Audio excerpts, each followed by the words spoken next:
ఎంతమంది? ఒక్కడన్నా. ఎంతమంది చూసినారు? ఊరంతా చూశారన్నా.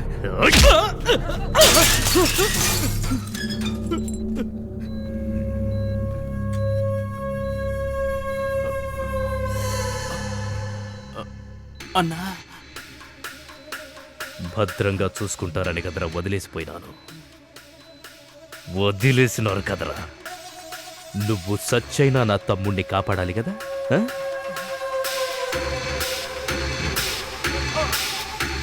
నా పరువు తీసినారు కదరా.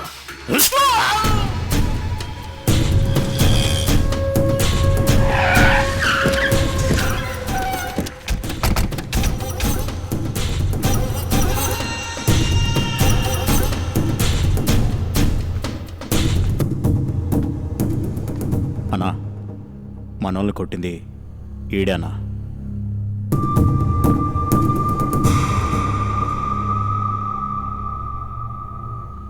ఈ బోల్న వ్యక్తి మీకు తెలుసా? అయ్యా, నేనెప్పుడూ అతన్ని చూడలేదు.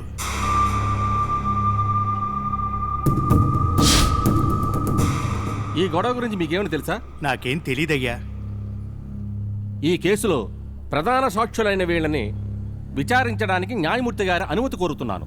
9/7/2007 ఆ రోజు ఉదయం 11 గంటలకి ముద్దాయి మిమ్మల్ని మీతో పాటు మరో 20 మందిని నడి రోడ్డులో అతి దారుణంగా చెదగొట్టాడు.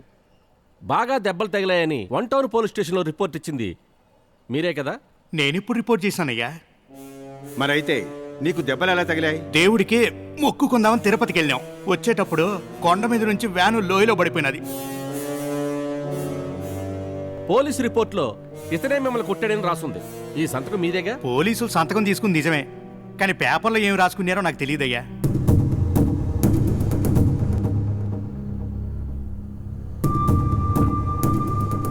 సాక్ష్యాధారాలన్నింటినీ పరిశీలించిన మీదట ముద్దాయిపై బనాయించింది తప్పుడు కేసు అని కోర్టు నిర్ధారిస్తూ జగన్ నేరస్తుడు కాదు అని ఈ న్యాయస్థానం తీర్మానించి ఈ కేసుని కొట్టివేయడమైనది.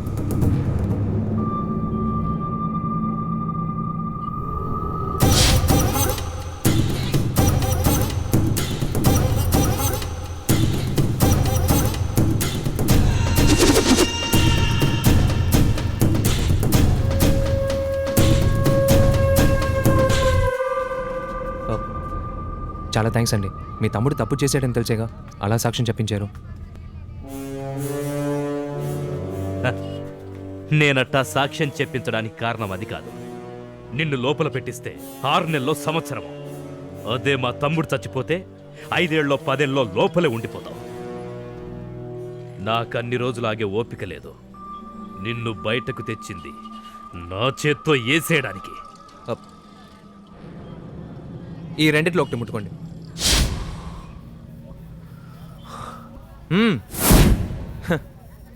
టచ్ చేయడానికే భయపడుతున్నావు. నువ్వు నన్ను వేసేంత మగాడువా?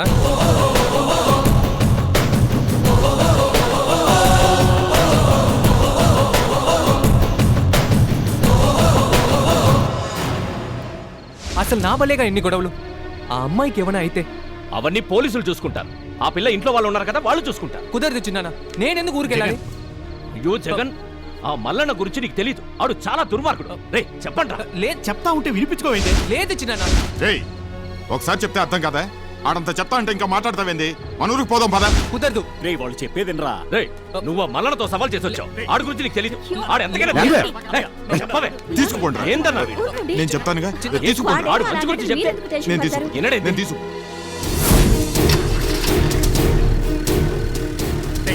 కూర్చో కూర్చో.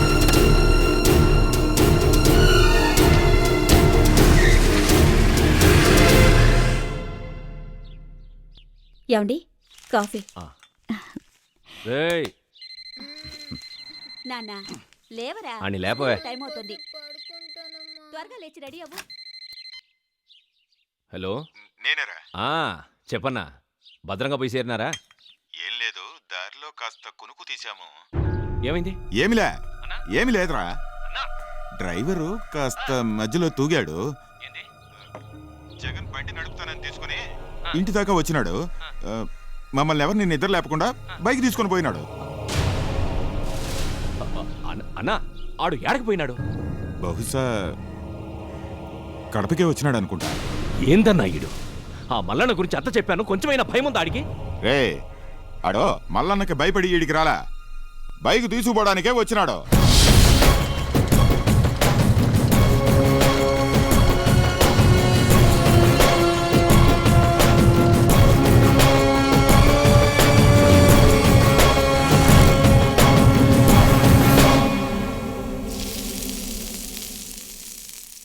మా ఇంటికి వచ్చావు కదా అని ఈ మాట అడగట్లా. నీ బాగు కోరి చెప్తున్నాను. ఆ అమ్మాయి నేను ఇష్టపడట్లేదని తెలుసు కూడా నువ్వు మళ్ళీ ఎందుకు కడపకొచ్చావు? ఈ ఊళ్ళో నీకే ప్రాబ్లం రాకూడదని కదా నిన్ను పంపించింది. మళ్ళీ ఎందుకు వచ్చావు? చెప్పు జగన్. జగన్ ఏమైంది? అడుగుతున్నాను కదా.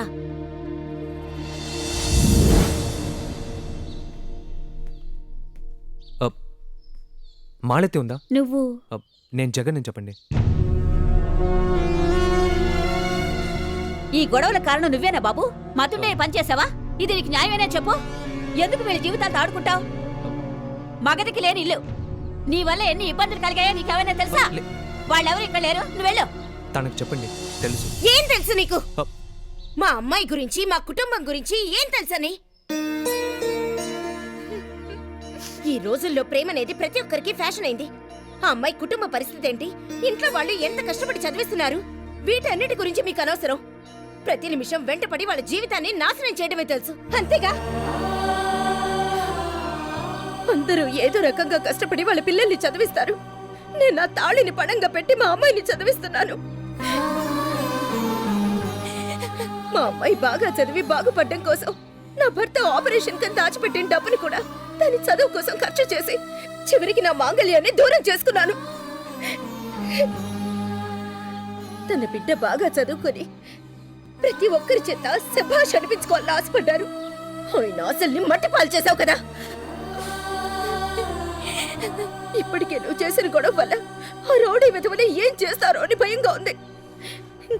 నీకు చేతులెత్తి మొక్కుతాను, ఇక మీదట ఇక్కడికి రావద్దు. ఎంత పెద్ద తప్పు చేశాను నాకు ఇప్పుడు తెలిసింది. కావాలంటే నేను వద్దు, దయచేసి నువ్వేం చెప్పొద్దు. నా ముందు ఇక్కడి నుంచి వెళ్ళిపో. వెళ్ళు.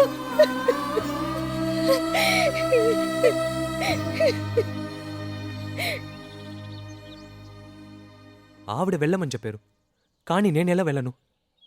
ఇంత పెద్ద గొడవ జరగడానికి కారణమే నేను కదా. నా వల్ల వచ్చిన ప్రాబ్లం నేనే సాల్వ్ చేస్తాను. అందుకే ఊరి నుంచి తిరిగి వచ్చాను.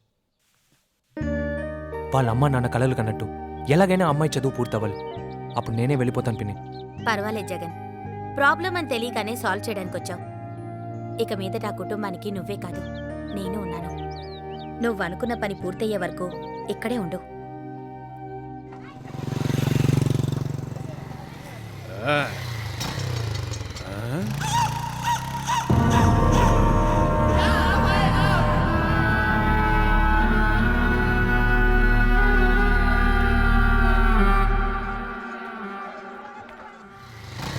ఏంటయ్యా ఇంతమంది జనం ఉన్నారు? తెలీదు పిన్ని.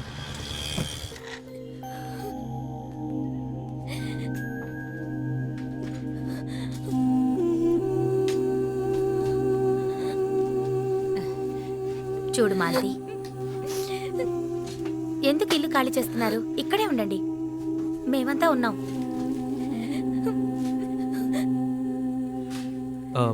మా చిన్నాన్నతో పాటు స్టేషన్లో పనిచేస్తున్నారు. మీరు ఆడవాళ్లేగా, సాటి ఆడదానిగా మా కష్టం గురించి ఆలోచించండి. రాత్రిళ్ళు రౌడీలు వచ్చి బెదిరిస్తున్నారు, ఫోన్ చేసి పిచ్చి పిచ్చిగా మాట్లాడుతున్నారు. ఈడొచ్చిన అమ్మాయిలతో నేను ఎలా నిర్భయంగా ఉండగలను? ఈ ఊళ్ళో మేము ఉండలేం, ఇక్కడి నుంచి వెళ్ళిపోతాం. నేను చెప్పు. ఏమండి, మరి మాలతి చదువు? మా అమ్మాయిలకి చదువు ముఖ్యమా, అమ్మాయిలు ముఖ్యమా అంటే నాకు మా అమ్మాయిలే ముఖ్యం. ఈ ఊర్లో సమస్య వచ్చిందని వెళ్ళిపోతున్నారు. వెళ్ళే చోట కూడా సమస్య వస్తే మా తలరాత అనుకుంటాం. మేమింకా ఇక్కడే ఉంటే ఎన్నో ఇబ్బందులు వస్తాయి. మంచి వాళ్ళకైతే భయపడొచ్చండి, చెడ్డ వాళ్ళకి భయపడకూడదు. మీకు ఎలాంటి సమస్య వచ్చినా నేనున్నాను. మీ వారు కోరుకున్నట్టే మీ అమ్మాయిని బాగా చదివిస్తానంటున్నాడు కదా, ఎందుకు అడ్డుపడుతున్నారు? చూడండి, జగన్ వల్ల మీ కుటుంబానికి మంచే జరుగుతుంది. చెడు జరగదు. నన్ను నమ్మండి.